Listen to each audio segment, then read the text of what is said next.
लोकसभा चुनाव की घोषणा के बाद सबसे बड़ी गलती किसी से हुई है तो वो महागठबंधन से है। महागठबंधन ने देरी कर दी है अपने सीटों के समीकरण में, जिसकी वजह से अभी तक उनके पास उम्मीदवारों की सूची नहीं है पूरी तरह से।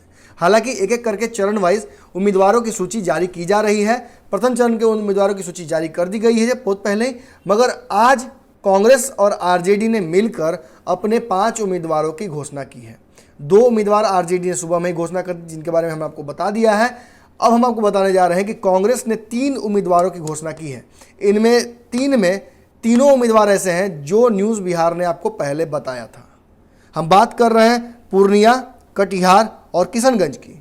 किशनगंज का आपको वीडियो याद होगा जिसमें हमने कहा था कि पहली बार लॉटरी लगने जा रही है इन नेताओं की। तो किशनगंज से शुरुआत करते हैं। किशनगंज में कांग्रेस ने अपना प्रत्याशी बनाया है डॉक्टर जावेद को। डॉक्टर जावेद, आपको पता चले कि किशनगंज के ठाकुरगंज से विधायक रह चुके हैं। इससे पहले आपको ये भी बता दें कि इनके पिताजी कई बार वहाँ से लोकल लीडर रहे हैं, वहाँ से जीत कर आए हैं। तो इस हिसाब से एमडी जावेद कांग्रेस के पुराने वफादार हैं और ये पिछली बार भी वहाँ से जो सांसद थे कांग्रेस के, जिनका इंतकाल हो गया, उनकी जगह पर चुनाव लड़ने के लिए दावेदारी अपनी प्रस्तुत कर रहे थे। मगर उन्होंने कहीं ना कहीं कांग्रेस ने उनको टिकट दे दिया। हालांकि उनका उम्र का तकाजा था और उन्होंने ऐसी कोई बात नहीं कही थी। उन्होंने यही कहा था कि उनकी उम्र ज़्यादा हो गई है और क्षेत्र को एक ऐसा नेता चाहिए जो कि लोगों के खुशियों और दुखों में जाकर मिल सके, इसलिए मुझे पार्टी एक बार विश्वास दे। तो पार्टी ने उस समय तो विश्वास नहीं किया, मगर अब जब वहाँ सीट वैकेंट हो गई है तो किशनगंज से एक बार मौका दिया जा रहा है एमडी जावेद को। ये बातें हमने आपको पहले ही बता दी थी। हमारे इस वीडियो को भी आप देख सकते हैं, यहाँ पर देख लिए वो वीडियो है। इस वीडियो में साफ तौर पर हमने बताया था आपको कि कैसे किशनगंज से डॉक्टर जावेद ही होंगे कांग्रेस के प्रत्याशी। अब हम दूसरी जगह आते हैं। हालांकि हमको पता चला कि 2015 में एमडी जावेद बने थे पहली बार एमएलए, और उसके बाद से अभी तक वो लगातार हैं ठाकुरगंज से किशनगंज के। इनके खिलाफ कौन चुनाव लड़ेंगे ये बताते हैं आपको। एनडीए ने अपने पहले ही प्रत्याशी को घोषणा कर दी है। महमूद अशरफ जो कि जदयू के नेता हैं, वो किशनगंज से इनके खिलाफ एमपी का चुनाव लड़ेंगे। ऐसे में बड़ा इंटरेस्टिंग हुआ था। हालांकि ये बताना चले आपको कि जिस तरह से क्षेत्र में अपना दबदबा बनाया हुआ है जावेद ने, बड़ा मुश्किल होगा मोहम्मद अशरफ को वहाँ से चुनाव जीत पाना। हालांकि देखते हैं समीकरण कैसे हैं, मुसलमानों का वोट किस तरफ जाता है, ये भी बहुत बड़ा फैक्टर होगा, क्योंकि वहाँ के एक कद्दावर मुसलमानों में से एक है एमडी जावेद। और इनके बारे में यही बताया जाता है कि इनके पिताजी बहुत दिन तक घूमे हैं क्षेत्र में, बहुत लोगों से संपर्क बनाए रखा है, और ये भी कांग्रेस के चंद उन लोगों में है जो कि कांग्रेस के लिए वफादारी जिनकी बहुत अच्छी है, उस क्षेत्र में इनका दबदबा अच्छा है। तो ये एक हो सकते हैं अच्छे प्रत्याशी हैं। अब ये जो लड़ाई है सीधा एमएम की लड़ाई है, तो यहाँ पे जदयू ने, भाजपा ने रिस्क नहीं लिया है, सीधा इस टिकट को जदयू के पाले में डाल दिया है। तो जदयू की सीधी सीधी लड़ाई यहाँ कांग्रेस से है, और पिछली बार यहाँ से सांसद जीते थे, तो एक हेड स्टार्ट है यहाँ पे कांग्रेस को।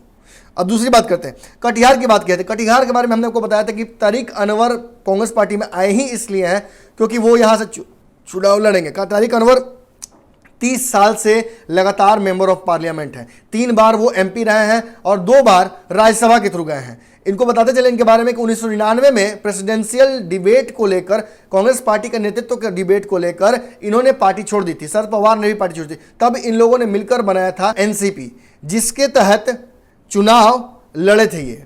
मगर अब एनसीपी छोड़ चुके हैं ये और कांग्रेस के साथ आ चुके हैं, और फिर से एक बार कटिहार से दावेदारी अपनी प्रस्तुत कर दी है। और लगातार 30 सालों से जीतते आ रहे हैं, तो ये उम्मीद तो है कि जीत जाएंगे। मगर वहाँ से इनके खिलाफ कौन है, तो जदयू यहाँ फिर एक बार कांग्रेस के सामने भिड़ रही है। दुलाल गोस्वामी है, दुलाल गोस्वामी हैं, ये नए कैंडिडेट है वहाँ से। ये लड़ेंगे चुनाव सीधा सीधा तारिक अनवर के खिलाफ। बहुत मुश्किल होगा इनके लिए वहाँ से जीतना, मगर समीकरण कैसा है, कैसे काम करता है, तारिक अनवर के खिलाफ कितनी इनकम्बेंसी काम करती है, ये देखना होगा। उसके बाद ही तय कर सकते हैं कि वहाँ से इनकी कितनी दावेदारी बनती है। हालांकि कांग्रेस ने इनको अपना वहाँ से प्रत्याशी बना दिया है। इनके नज़दीकियाँ कहा जाता है कि राहुल गांधी और सोनिया गांधी से अच्छे हैं, इसलिए ये हमेशा से इंसाइडर रहे कांग्रेस के। भले ही एनसीपी में भी थे, मगर खफा थे इसलिए चले गए थे। कुछ दिनों बाद इनको जो कहा थी कि ये गुस्सा जो है वो शांत हो गया था, तो एक तरह से इंसाइडर ही थे कांग्रेस की। तीसरे और आखिरी शख्स के पास हम आते हैं। पूर्णिया की सीट कांग्रेस को दी जा चुकी है। पूर्णिया सीट पर हमने पहले ही बताया था, कुछ दिनों पहले पप्पू सिंह यानी उदय सिंह ज्वाइन किए थे कांग्रेस। यहां से पप्पू यादव भी अपनी दावेदारी प्रस्तुत कर रहे थे, मगर पप्पू यादव को महागठबंधन में एंट्री नहीं मिली है। पप्पू सिंह को हालांकि एंट्री मिल गई है। पप्पू सिंह के बारे में आपको पता चला कि पप्पू सिंह 2 बार वहां से सांसद बनकर जीत कर आ चुके हैं, भाजपा के नाम पर, भाजपा के टिकट पर, माफ कीजिएगा, जीत कर वहां से आए हैं।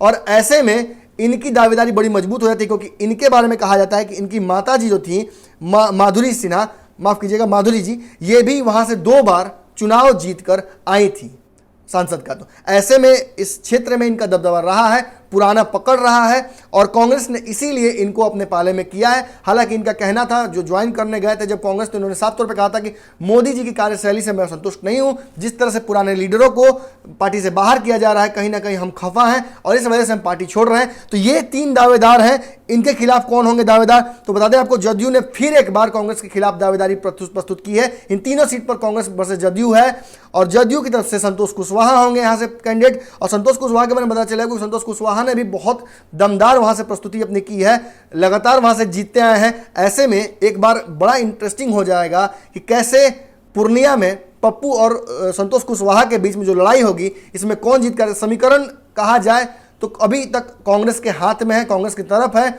मगर इन तीनों सीटों पर कुछ भी हो सकता है, कोई जीत सकता है, बाजी मार सकता है। हालांकि कांग्रेस ने बहुत मजबूत दावेदारों को उतारा है, ट्राइड एंड टेस्टेड जिसको कहा जाता है, वैसे दावेदारों को उतारा है। मगर इसमें से अगर कोई एक सीट जहां जदयू भारी पड़ रही है कांग्रेस पर, वो सीट है पूर्णिया, जहां से संतोष कुशवाहा चुनाव लड़ेंगे पप्पू सिंह यानी उदय सिंह के खिलाफ।